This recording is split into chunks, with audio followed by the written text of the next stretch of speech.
Hello, as a designer slash programmer, I was wondering what kind of challenges you had for the design slash implementation for the console of Diablo 3 and what lessons you could learn from them, and I'd like to know about it. I'm sorry, for the what? Any design slash implementation challenges you had for the console version Okay. of Diablo 3? Got it. And what lessons you learned from it, I'd like to know. Well, I mean, we haven't built it yet, so lessons learned are not very many because we've only experimented with like kind of control schemes and things like that. Jason could probably talk to any kind of technical stuff. The biggest challenge is really targeting. Movement actually feels better on a controller. Like having direct control over your character feels really good. But how you target, like, and certain skills like Magic Missile feels great because it's just shooting in a direction. But a skill like Blizzard, I'm trying to figure out exactly where that's going to go without putting some kind of targeting reticle in the world, which we really don't want to do. That's actually probably one of the biggest challenges. And then there's a lot of little subtle things. Monster distribution and AI feels a little bit different than it does on the PC version when we've played around with just again how the controller feels and how it feels to get surrounded. So, but those are very subtle things.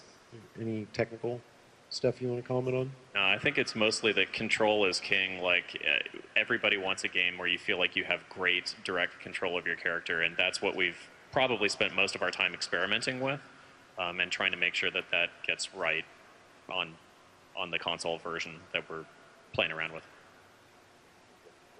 Thank you.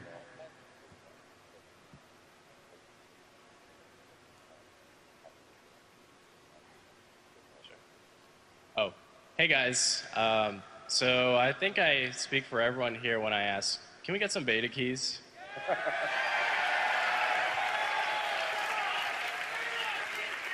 Sure. Yeah, I have some in my back pocket right now. We're going to be releasing more beta keys very shortly. So if you've signed up, you have a chance to get them. So we're trying to keep the beta running as long as we can, and we're going to keep sending out waves of beta keys. Right now, we're just waiting. We have a big patch coming, and we're just waiting for that patch to hit before we release some more. And for those of you that have been participating in the beta that are here in the audience, thank you so much for playing and testing the heck out of the game. We really appreciate it. Thanks, guys. Thank you.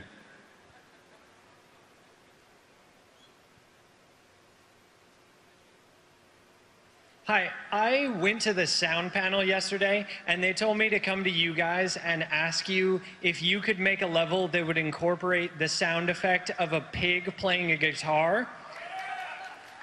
Okay. I got this one. And I was also wondering how many other secret areas you guys might have planned for the game. Okay. The pig playing a guitar, this is the third time someone has asked me this question now, and I'd love to know what the sound guys were thinking when they came up with that one. So, hey Christian, can we get the animation of a pig playing guitar? We'll get right on that. Yeah, I'm going to think of a super grim storyline to how the pig came to the point in his life where he's got to play a guitar. That's going to be really dark. I've seen the technical problems with it. It won't be in at all. We'll see. What kind of guitar does a pig play? Like bluesy, maybe, or? Yeah, Delta okay, blues for sure. Cool. Yeah. Banjo. Oh, what was the other question? Oh, about other secret areas? Secret areas. Why do you guys always want to know things that spoil the game for you? Why do you always ask those questions? Do we have secret areas? Yes. What are they? They're secret. It's a secret. Thank you.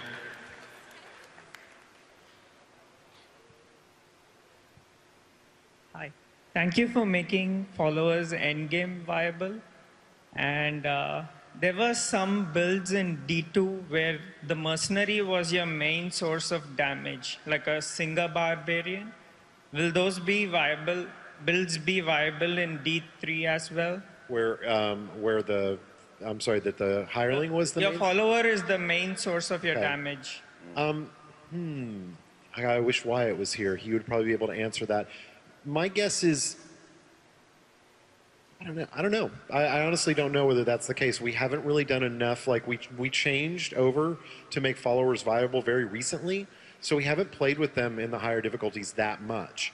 So how they feel in there and how much damage output they truly have and how much we're willing to give them is going to come through playing it. So I don't want to say yes or no to that at this time.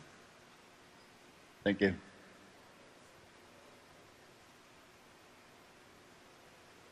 Hey guys. So I know how you said in Inferno the level cap for the characters is at 60, but the monster is going to be 61 and higher, so that the monsters are always tough. It's always a challenge.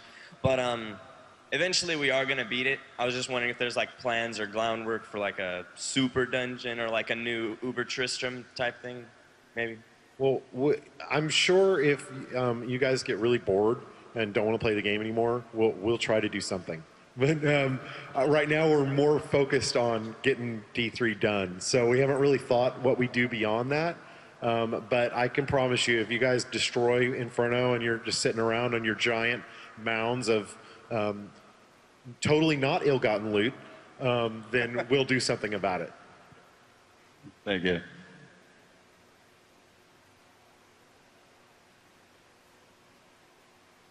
Hello. Sorry. Yesterday you said that you revealed the cast speed for wizards are going to be related to weapon speed, and arcane power regenerates at a static rate.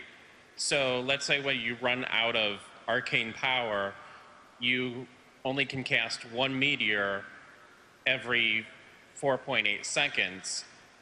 What are you doing to incentivize having faster weapons for spells like that? For spells, oh, well, the faster weapons really affect the academic, I think they call them academic now, basically the academic spells. So we have, for every class, one of the things that we've learned about the combat model is you have to have something to do at all times. We can't really have a scenario where you completely run out of resource and you just stand around waiting for it to come back. You need some kind of response. In Diablo 2, you had mana potions. We didn't want to do mana potions, so we needed to make sure every class had their own kind of unique response. For the wizard, it's you almost always want an academic spell because they're free. So you can cast those as much as you want, and the attack speed is very much affected by your weapon. But some skills like Meteor, where you don't cast them very often, they do benefit from a higher damage weapon, and that's okay, because that's the kind of build that you would want with that particular skill. Whereas another skill that uses a lot of arcane power, like Disintegrate, has a much more kind of straight, constant beam that go out. It's not like one blast every few seconds. It's constant. So it's affected a lot by weapon speed. So it really just depends upon your build. So if you've got a lot of abilities that have more of a constant or faster attack rate, then you want faster weapons. If you've got kind of big bomb abilities, you want bigger weapons. Makes sense? Thank you. All right.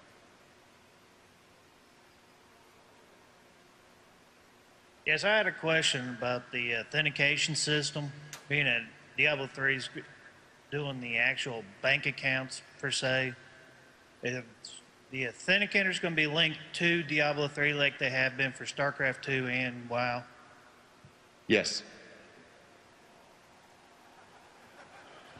Good answer. Great answer, yeah. A little wordy. I was clear. A little wordy. Yeah. Oh, okay.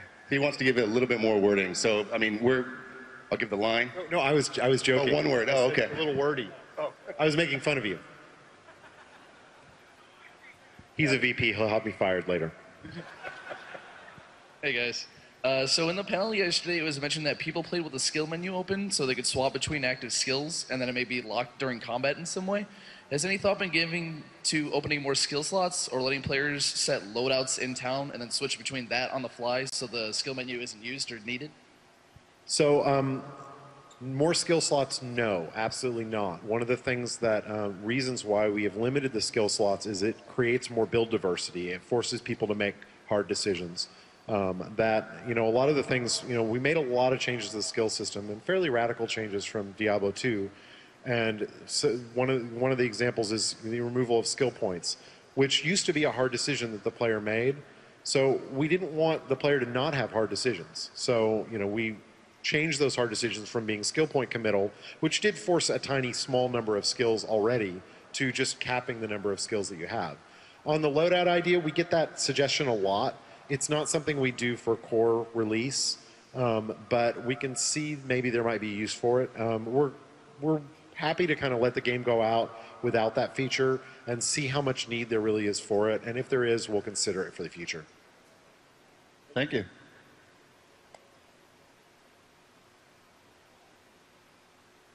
Hey guys. All right.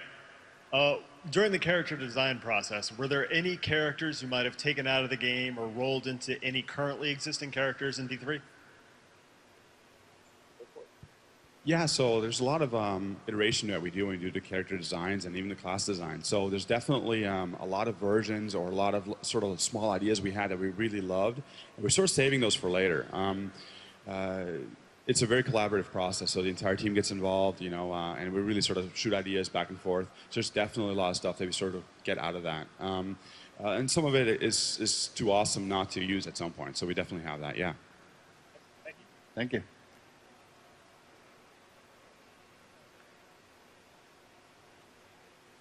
Good afternoon. With the implementation of using PayPal to buy items, I am curious what effects you think that might have, if any, on the PvP side. Say I'm going doing a team deathmatch and I'm matched up against somebody that spent like $100 on his character. Is there any system in place to affect that or help that kind of imbalance? Well, the funny thing about it is one of the things we're avoiding with the PvP system is creating like a ranked ladder that lets you show like I'm the best, you know, I'm in the top 5 PvPers in all of, you know, Diablo land.